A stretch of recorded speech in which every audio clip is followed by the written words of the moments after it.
Hello everybody, it's me, the Real Local Maniac. I'm back again with another game review. Now as you can see, today I'll be playing Wonder Boy 3, The Dragon's Trap on the Sega Master System. Now I was a big fan of the Wonder Boy games. I used to play Wonder Boy, the first one, in the arcade, and then I eventually started playing it on the 8-bit computers, and then finally I played it on the Sega Master System. So from there on I ended up playing Wonder Boy 2, I think it was called Super Wonder Boy something in Monsterland, and I was a big fan of that game, and the reason why I liked that game so much was for the fact that it improved on the first game quite a bit actually. What you could do in that game was you could upgrade to different weapons, you could get some armor, so it added a whole new element of, gameplay to a pretty decent game actually. Now, let me tell you a little bit about this game, why I love it. First of all, as you can see here, this game basically starts off at the end of Wonder Boy 2. Now the reason why this game is called The Dragon's Trap is because, what I'm doing here, this is like the ending of Wonder Boy 2. I've got to try and fight against the dragon and kill him. Now at the end of this level, he ends up cursing me, and that's when the game actually begins. So let's talk a little bit about the game itself. Now the game, it's a lovely looking game, it's got some amazing graphics, it's very cartoony, very colourful, all the character sprites are very memorable, they all stand out, the music's absolutely phenomenal, the sound effects are your typical Sega Master System affair, but it does what it does and it sounds pretty good, to be honest with you. Right, so where I'm going now, I'm about to fight the dragon that is about to curse me.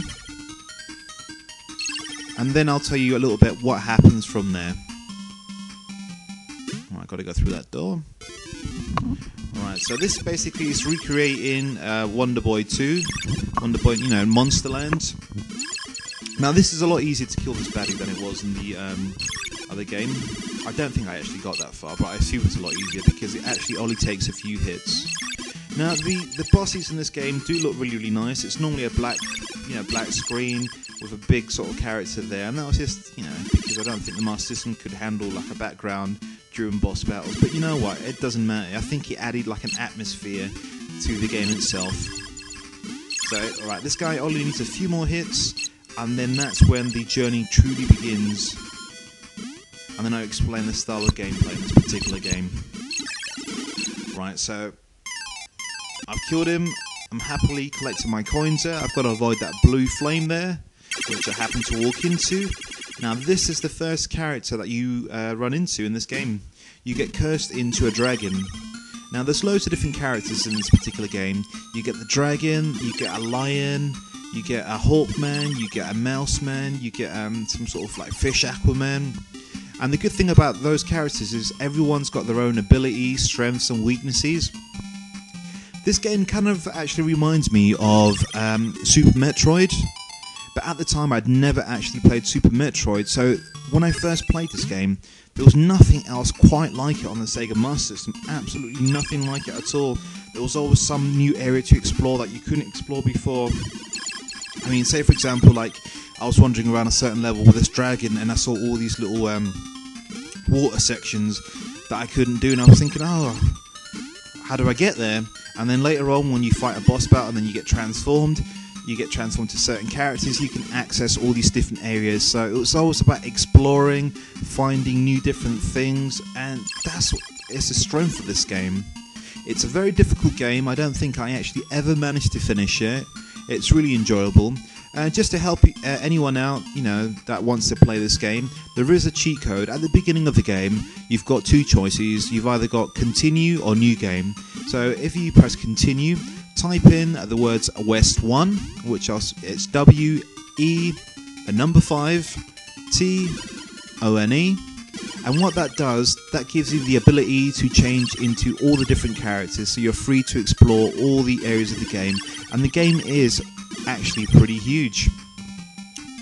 So yeah, this is where Wonder Boy 3, The Dragon's Trap truly begins, and what an introduction to a game, not a lot of games did this on the Sega Master System, and this game is just absolutely fantastic. It's probably one of my favourite Sega Master System games.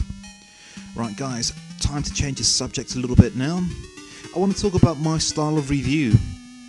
So if this is the first time you guys have heard me, Yeah, basically my style of review, I try and do it in my own sort of style.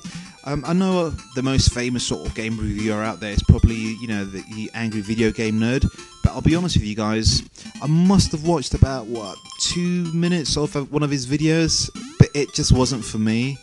I've never watched anything more than about 2 minutes of one video, and that was it.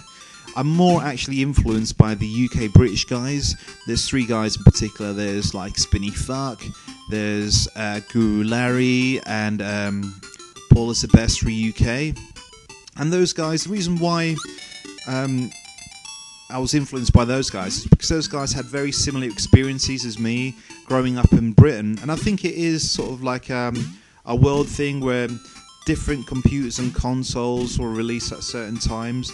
Like over here in the UK, the 3 main computers at the time were the Spectrum, Amstrad and the Commodore 64, and the consoles were the 8-bit NES and Sega Master System. And in different countries people had different sort of game computers and consoles, and it's just the whole environment. So I'm influenced by a lot of these British guys, and guys, I do tend to random ramble during my reviews, but that's just my style, you know. I hope you guys like it, and for those of you that do know me, guys, hello, nice to see you again. Right, so I'm coming up to the end of the review. I've been playing Wonder Boy 3, The Dragon's Trap. I'm going to give this game a 5 out of 5, because it is just probably perfect. See you next time. Goodbye.